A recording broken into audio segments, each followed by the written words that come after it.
Meaning and symbolism of yellow daffodil flower.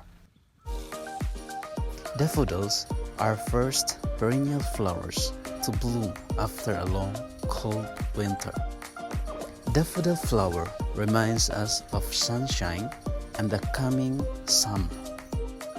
Daffodils' cheerful bright yellow and white colors are a symbol of positivity.